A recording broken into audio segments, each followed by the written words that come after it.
Il y avait une fois 25 soldats de plomb, tous frères, car ils étaient nés d'une vieille cuillère de plomb. L'arme au bras, l'œil fixe, l'uniforme rouge et bleu, quelle fière mine ils avaient tous! La première chose qu'ils entendirent en ce monde, quand fut enlevé le couvercle de la boîte qui les renfermait, ce fut ce cri, des soldats de plomb, que poussait un petit garçon en battant des mains. On les lui avait donnés en cadeau pour sa fête, et il s'amusait à les ranger sur la table. Tous les soldats se ressemblaient parfaitement, à l'exception d'un seul, qui n'avait qu'une jambe, on l'avait jeté dans le moule le dernier, et il ne restait pas assez de plomb. Cependant il se tenait aussi ferme sur cette jambe que les autres sur deux, et c'est lui précisément qu'il nous importe de connaître. Sur la table où étaient rangés nos soldats, il se trouvait beaucoup d'autres joujoux, mais ce qu'il y avait de plus curieux, c'était un charmant château de papier. À travers les petites fenêtres, on pouvait voir jusque dans les salons. Au dehors se dressaient de petits arbres autour d'un petit miroir imitant un petit lac, des cygnes en cire y nageaient et s'y reflétaient. Tout cela était bien gentil, mais ce qu'il y avait de bien plus gentil encore, c'était une petite demoiselle debout à la porte ouverte du château. Elle aussi était de papier, mais elle portait un jupon de linon transparent et très léger, et au-dessus de l'épaule, en guise d'écharpe, un petit ruban bleu, étroit, au milieu duquel étincelait une paillette aussi grande que sa figure. La petite demoiselle tenait ses deux bras étendus, car c'était une danseuse, et elle levait une jambe si haut dans l'air, que le petit soldat de plomb ne put la découvrir, et s'imagina que la demoiselle n'avait comme lui qu'une jambe. Voilà une femme qui me conviendrait, pensa-t-il, mais elle est trop grande dame. Elle habite un château, moi une boîte, en compagnie de 24 camarades, et je n'y trouverai pas même une place pour elle. Cependant il faut que je fasse sa connaissance. Et, ce disant, il s'étendit derrière une tabatière. Là, il pouvait à son aise regarder l'élégante petite dame, qui toujours se tenait sur une jambe, sans perdre l'équilibre. Le soir, tous les autres soldats furent remis dans leur boîte, et les gens de la maison allèrent se coucher. Aussitôt les joujoux commencèrent à s'amuser tout seuls, d'abord ils jouèrent à Colin-Maillard, puis ils se firent la guerre, enfin ils donnèrent un bal. Les soldats de plomb s'agitaient dans leur boîte, car ils auraient bien voulu en être, mais comment soulever le couvercle? Le casse-noisette fit des culbutes, et le crayon traça 1000 folies sur son ardoise. Le bruit devint si fort que le serin se réveilla et se mit à chanter. Les seuls qui ne bougeassent pas étaient le soldat de plomb et la petite danseuse. Elle se tenait toujours sur la pointe du pied, les bras étendus, lui intrépidement sur son unique jambe, et sans cesser de l'épier. Minuit sonna, et crac! Voilà le couvercle de la tabatière qui saute, mais, au lieu de tabac, il y avait un petit sorcier noir. C'était un jouet à surprise. « Soldat de plomb, dit le sorcier, tâche de porter ailleurs tes regards. » Mais le soldat fit semblant de ne pas entendre. « Attends jusqu'à demain, et tu verras, reprit le sorcier. Le lendemain, lorsque les enfants furent levés, ils placèrent le soldat de plomb sur la fenêtre, mais tout à coup, enlevé par le sorcier ou par le vent, il s'envola du 3e étage, et tomba la tête la première sur le pavé. Quelle terrible chute! Il se trouva la jambe en l'air, tout son corps portant son shako, et la baïonnette enfoncée entre deux pavés. La servante et le petit garçon descendirent pour le chercher, mais ils faillirent l'écraser sans le voir.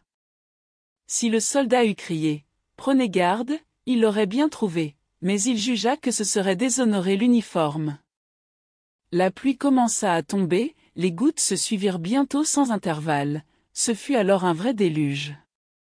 Après l'orage, 2 gamins vinrent à passer. « Ohé, dit l'un, par ici.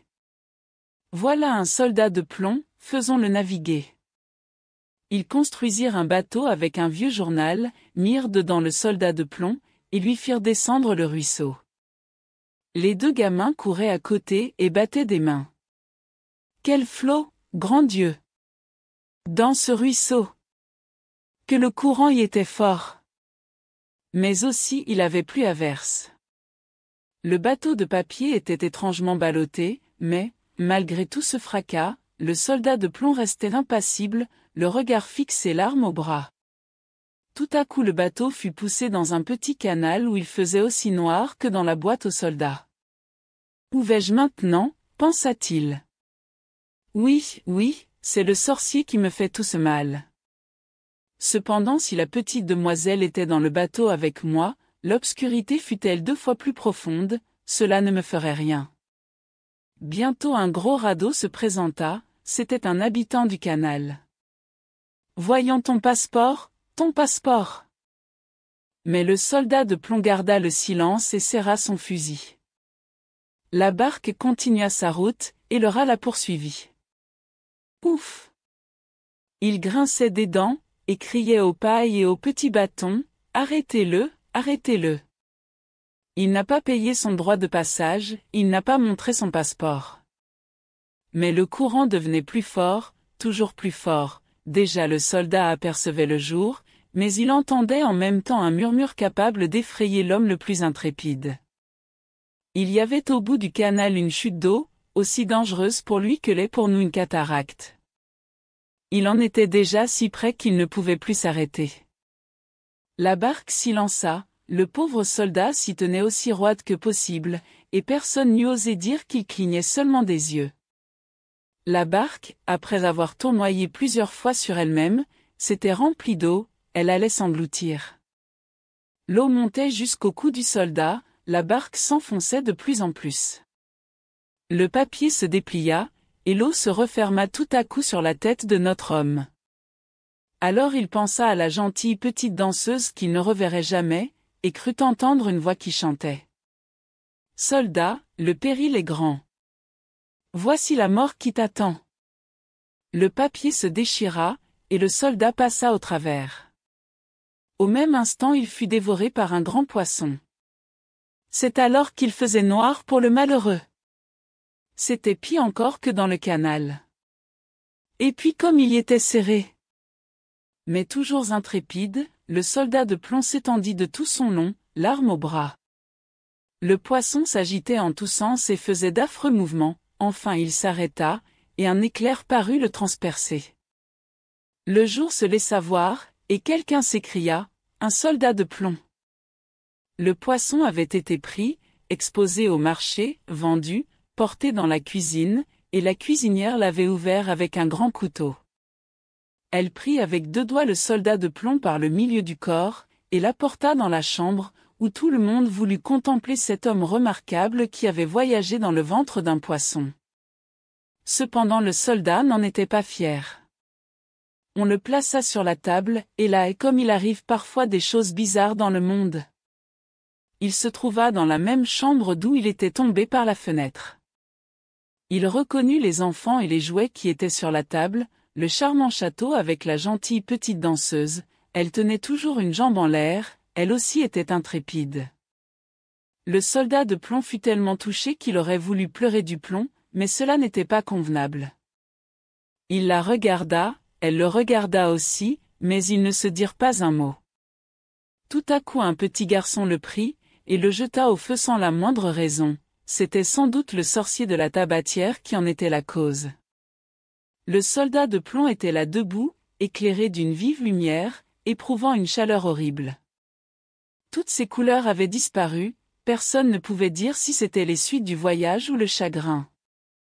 Il regardait toujours la petite demoiselle, et elle aussi le regardait. Il se sentait fondre, mais, toujours intrépide, il tenait l'arme au bras. Soudain s'ouvrit une porte, le vent enleva la danseuse, et pareille à une sylphide, elle vola sur le feu près du soldat, et disparut en flammes.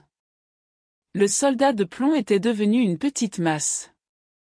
Le lendemain, lorsque la servante vint enlever les cendres, elle trouva un objet qui avait la forme d'un petit cœur de plomb. Tout ce qui était resté de la danseuse, c'était une paillette, que le feu avait rendue toute noire.